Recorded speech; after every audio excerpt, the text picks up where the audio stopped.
fan baited Dana White into saying Jon Jones is the pound-for-pound GOAT at UFC Noche. Who's the pound-for-pound GOAT? Who's the pound-for-pound GOAT? Who's the pound-for-pound GOAT? No! No! No! Jon Jones! Yes! Jon Jones! Yes! Jon Jones reacted to this clip. He reposted it to his Instagram story. He wrote, "Let him know, boss man." At UFC Noche, Irene Aldana received one of the most brutal cuts seen in UFC history in her fight against Norma Dumont. Irene lost via unanimous decision. She released a statement to her Instagram. She said, "Just another day at the office. It was amazing to be a part of this event. I'm just fine. Thank you all for your support and love. Recovered and ready for the next one." Daniel Cormier was hanging out at Merab's house eating Georgian cornbread. Oh man, this is good. Yeah, we have a DC in my house. Georgian cornbread. It's so good. Yeah. Like, Thank you. so good. Thank you. So good. Thank you, DC. Aljo, do you like cornbread or no? Yeah, of course. Nice, man. Of course. Let's go. Let's have a I'm gonna try some. Can I eat some cornbread? Yes, of course. Let's go. Dennis, you eat yet cornbread or not yet? I had delicious. a Good. while ago. Yeah? Yeah. Sure. Max Holloway believes Ilia Topuria is a fan of his. The two are set to fight at UFC 308 in October. Speaking to ESPN, Max said after the UFC 300 moment, "The camera's on him and the dude is just, he's him, he's himself. He's an odd fella, I would say. I just noticed yesterday some people were tagging me on Twitter that he commented on one of my Instagram posts saying, 'Let's go Max.' I think he's a fan of me. I think he's a fan of me, and I think he can't deny it. I think deep down inside he's really cheering for me, which is kind of weird, but he's an odd fella. He's an odd fella for sure. What showed or what did I say or what did I do to show that he's under my skin? That's news to me. That's funny. Nobody can really get under my skin. At the end of the day, if we wasn't fighting, if we didn't have a fight booked, I'd be kind of annoyed just because we don't have a fight booked. But at the end of the day, we're booked October 26th. I get to punch you in the face, kick you, hit you. I get to fight you. So why would I be mad about whatever he's doing? The guy is writing checks right now that his body might not be able to cash. The greatest thing ever is we get to find out on October 26th.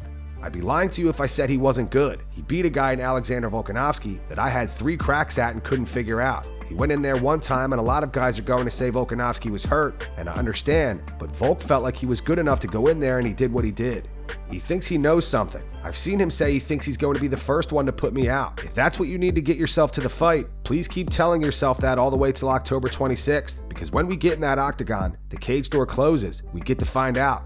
All this he said, she said stuff is going to be out the window, and we get to find out who's going to be the champion after that night.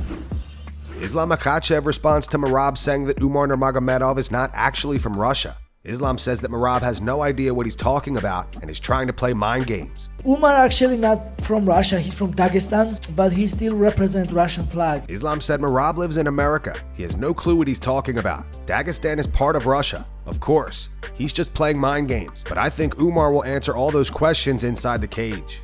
Umar also had words for Merab. Umar posted this to X. He wrote, "When Merab's friend Ilia Topuria fought for the title after 6 consecutive wins and beating only one top 5 ranked opponent, Josh Emmett, I don't remember that Merab was desperately protesting against such unfairness."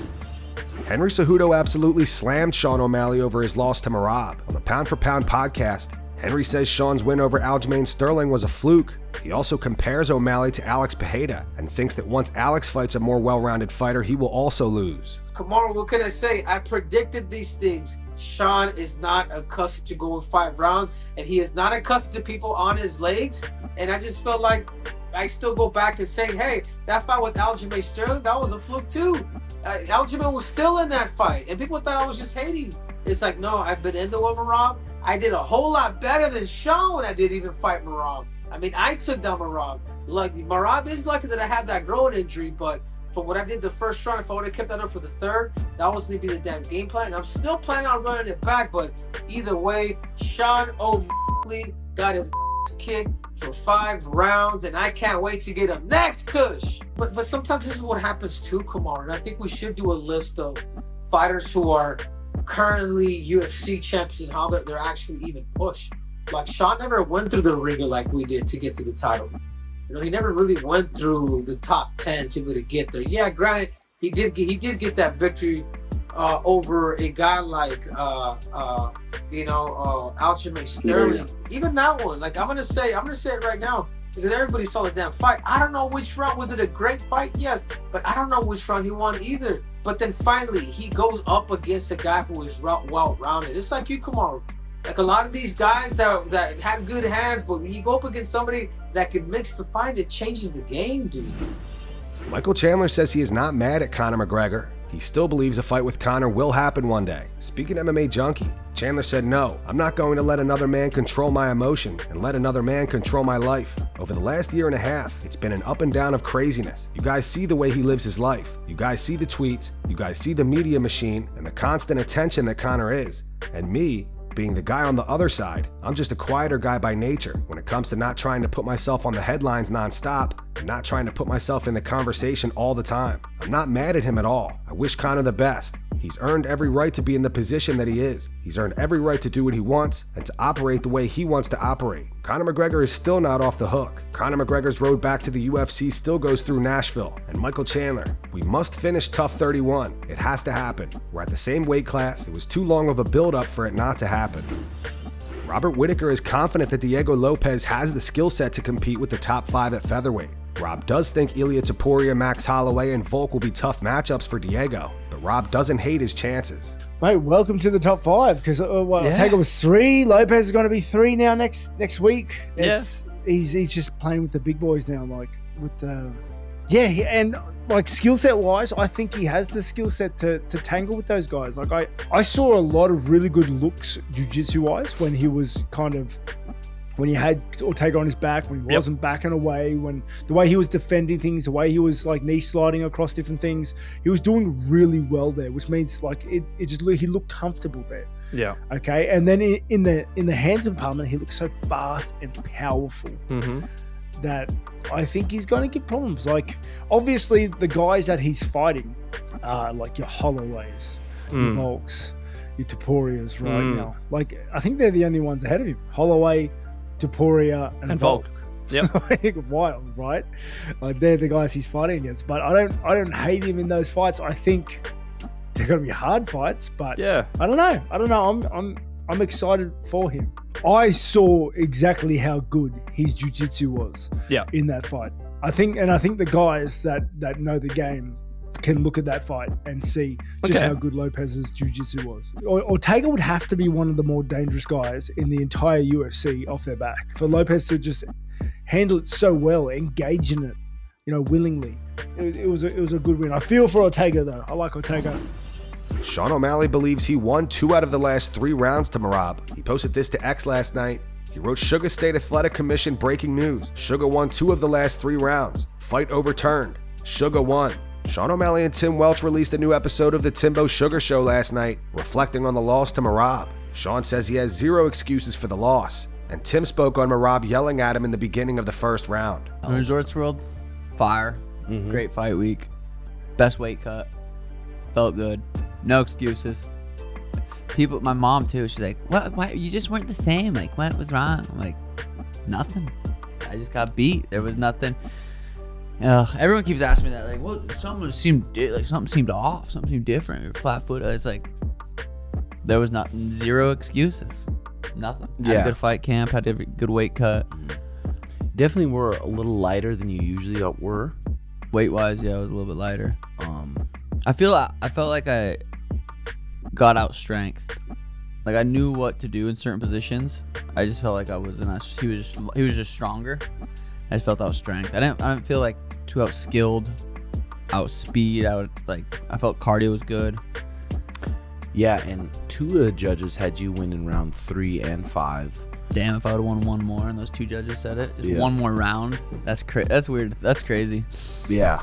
3 and 5, but it's pretty impressive against a guy like that with that kind of gas tank that you had him hurt in the 5th round, dude. That stings. That stings. It definitely stings. But we partied like we won. I'll tell you that much. The first 10 seconds, he came out screaming at you. That caught me off guard. We sat down and I was really calm. I said, "You gotta stay," you gotta be patient, Merab. You gotta be patient, Merab. And he starts bucking around, almost having a seizure. I don't know why the refs stopped the fight. I don't know why the refs stopped the fight mid-fight.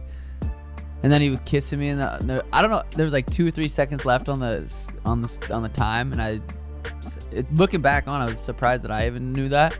And then the ref's like, hey, quick, kiss him on the back. And then, so he got up thinking the time was up, and I went and juiced him once. I was hoping I could put him out. But Aljo got up like he was about to storm the cage, like I hit him illegally. Oh, really? I don't think he even realized there was time on the clock. Like the ref didn't stand you up. He just said quit doing that. So I didn't know there was a rule that if you have a call out, it can't be the other guy's name. On to some more news regarding Sean O'Malley. He revealed that he tore his labrum 10 weeks prior to UFC 306. He says he will have surgery on October 3rd. Don't take that long of a break, dude. The game needs you, bro. Like, come on, bro. I need you. I get surgery. I have surgery on October 3rd. Really? I tore my labrum. What 10 weeks ago. What the is a labrum? What is that? It's a little. You have a labrum in both your shoulders and your hips. Yeah. I tore my left labrum in my hip, so I got surgery. That's the only reason I'm gonna be out for so long. The surgery should only take like 2 months to come back from. Then it'll take a couple months recovery. So a year's long. A year's a long time. Could be 6 to 8 months. But I'm just kind of going with the flow. You never know. All right, bro. I'm gonna come pull up on you then while you're on bed rest. Pull up. I'll be chilling, but man, just UFC won't be the same without me. No, it won't. This is bad, bro. Sean Strickland gets angry at his gym because pro fighters who regularly train at his gym didn't finish the new guy with 0 pro fights. New guy, I don't know who the invited you, bro. But how did you get the invite? So again, left I didn't want to waste a round. But you guys going with him, you should have murdered him. Like 0 fights. He should not have made it out the first round. No offense to you, bro. It's just how training is. So you guys that sparred him, that he's still walking, and that's some cowardice. That's it. Anything else? No, I agree, Sean. Okay, let's go. No fight guy walked in the gym, and I don't have an issue with it. So he spars some of our lower level pros, and he was here at the end of practice, bro. That kind of weakness and cowardice, like that inner needs to go away. Pissing me off, man. Every now and then, you got to do something a little bit bad. It makes you a better fighter. Do something a little bit evil. If it pushes your envelope, man up. Merab gave his side of the story on why he kissed Sean O'Malley at the end of the round. Merab posted this to X. He wanted to explain also what happened during fight. When I got O'Malley in the choke, I heard 10 seconds and I knew I didn't have enough time for a submission, so I decided to show him who the daddy was of this fight and gave his back a few kisses. When the ref touched me, I thought it was break time, so I started walking to my corner, but there was still 3 seconds. He was just telling me to stop kissing him. And that's going to wrap it up for the news. Thanks for watching. For daily MMA news and content, subscribe to Full Mount MMA and click the bell icon to be notified when we post videos. Here are the 3 top comments from last video. The first one's from Jay Sterling. It says, I always hate when fighters initially take the loss really well, and you're like, good for him, and then they become Jamal Hill. The second one's from Scrub Zone. It says, calling Merab a bitch when you couldn't even give a post-fight interview or press conference is crazy work. And the final one's from Smirkish J. It says, I was rooting for Sugar, but he didn't want to give Aljo his rematch after 3 defenses and a quick turnaround. Don't give him an immediate rematch. Let him fight a contender. Those were the 3 top comments from last video. If you want to be featured in the next one, all you have to do is comment down below. And if you missed yesterday's news, click the video on screen right now to get caught up.